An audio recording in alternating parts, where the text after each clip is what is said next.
কেমন আছো সব আমার মিষ্টি মিষ্টি বন্ধুরা? Welcome back to my channel. আজকের ভিডিওটা স্টার্ট করছে একটু বেলার থেকে। এই যে পুচকিটাকে দেখতে পাচ্ছ, এটা হচ্ছে আমার একটা ননদের মেয়ে। আর ওই যে পাপা হচ্ছে ওর মনের মতো বসে বসে হচ্ছে খেলা করছে। আর আজকের দিনটা আমার কাছে একটু স্পেশাল, কারণ দেখো আমাদের ঘরে লাগানো হয়েছে এসি। আমাদের ওই ঘরে এসি ছিল, ওইটা পুরনো হয়ে গেছে। এটা হচ্ছে নতুন আমরা একটা এসি লাগিয়ে নিয়েছি।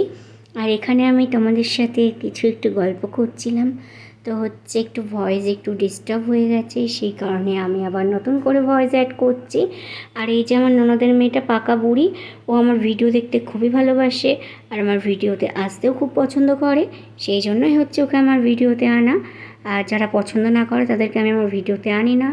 আর এই দেখো আজকে আমাদের রান্না হয়েছিল এখানে ডাঁটা দিয়ে, আলু দিয়ে, বড়ি দিয়ে ঝোল, আর সাথে ছিল হচ্ছে ভাত। ভাতটা না হলে তো চলেই না। তো তোমাদের কাদের কাদের ডাঁটা ভালো লাগে কমেন্টে অবশ্যই জানিও। আর হয়েছিল হচ্ছে মাছের ঝোল, আর চিকেন ছিল আগের দিনে, সেটাও হচ্ছে ছিল ফ্রিজের মধ্যে। তো ওরা সব বাড়ি চলে গেছে, বাড়ি চলে যাওয়ার পরে হচ্ছে পাপা দেখো খাটের ওপর নিজের মন মতো খেলছে আর এসিটার দিকে হচ্ছে তাকাচ্ছিলাম। পাপাকে জিজ্ঞেস করছিলাম যে পাপা এসি কই, কিন্তু এই কদিন ওয়েদার খুবই ঠান্ডা হওয়ায় আমাদের এসি চালানোই লাগেনি। এসিটা কিনে এসিটা রয়ে গেছে আর এসিটা চালানো হয়নি। আর এই দেখো পাপাকে হচ্ছে ঘুম টুম পাড়িয়েছি এখন সকালবেলা। এটা আবার পরের দিন থেকে ভিডিওটা স্টার্ট করছি। জামা কাপড়ের গ্যাদারিং পড়ে গেছে এখানে, কারণ এ কদিন খুবই বৃষ্টি হচ্ছে আর মেঘলা ওয়েদার। খুবই বৃষ্টি বলতে ঝিরিঝিরি বৃষ্টি, মেঘলা ওয়েদার। তো তোমাদের কাদের কাদের ওখানে বৃষ্টি হয়েছে সেটা অবশ্যই আমাকে কমেন্টে জানিও।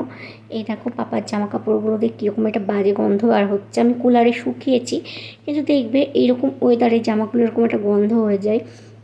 আর আমি কমফোর্ট দিয়েও হচ্ছে কাচিনি।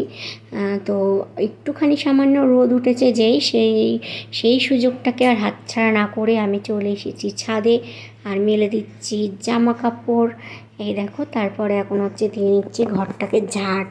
পাপা হচ্ছে ঘুমোচ্ছে, এই সুযোগেই আমি ঘরের টুকিটাকি কাজগুলো হচ্ছে করে ফেলি, কারণ তোমরা তো জানো যে পাপা কী পরিমাণ দুষ্টু হয়েছে। ও হচ্ছে আমাকে কোনো কিছু করতে দেবে না। আর এখন একটু বড় হয়েছে, একটু বুঝতে শিখেছে, আর কোল থেকে নামছে না, কারোর কাছে যাবেই না, সবসময় আমার কাছেই থাকবে। ভুলিয়ে ভালিয়ে আগে যাওয়া দেওয়া যেত, এখন তো নিচে কারোর কাছে যেতেই চায় না। আর নিচের ঘরে ওই গেলে হচ্ছে একটু মশারির ওখানে একটু দাঁড়িয়ে মানে আমাকেও থাকতে হবে, আমি না থাকলে খুবই মানে কান্নাকাটি জুড়ে যায়। তোমাদের দাদাভাই তো মানাই করে দিয়েছে আমাকে কোনো কাজ টাজ করতে, একদম বলেছে আমার ছেলের কাছেই থাকতে।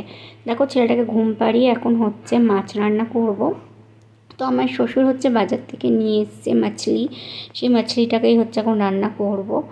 এই দেখো এইগুলোর ভেতরে এগুলো ফেলতে হয় কিনা আমাকে কমেন্টে জানিও। তো আমি তো এগুলো ফেলে ফেলে দিয়ে ভালো করে পরিষ্কার করে মাছগুলোকে হচ্ছে ধুয়ে লবণ হলুদ মাখিয়ে একদম মানে একটা টেস্টি মাছের ঝোল হচ্ছে বানিয়ে নিয়েছি। আর এই দেখো এই মাছটা ছিল নাকি অনেকটাই বড়। দেখো চলে এসেছি হচ্ছে রান্নাঘরে, মানে রান্নাঘরে তো ছিলামই, রান্নাটা বসিয়ে দিয়েছি, তেলটাও গরম হয়ে গেছে। আর এখানে কে একটা আমাকে কি বলছিল সেটা আমার মনে নেই। আমি তার সাথে হচ্ছে একটু কথা টথা বলছিলাম আর মাছগুলোকে হচ্ছে ভেজে নিচ্ছি। ছেলে ঘুমাচ্ছে, সেই ফাঁকেই হচ্ছে আমাকে রান্নাটা করে ফেলতে হবে, তা না হলে পাপা উঠে গেলে আবার হচ্ছে রান্না করতে দেবে না, এই হাফ রান্না রেখে দিয়ে চলে যেতে হবে, তখন আবার অন্য কাউকে রান্নাঘরে এসে রান্নাটা করে নিতে হবে, এইটাই হচ্ছে ব্যাপার। তাহলে ভিডিওটা এতটুকুই ভালো লাগলে লাইক করে দিও, বা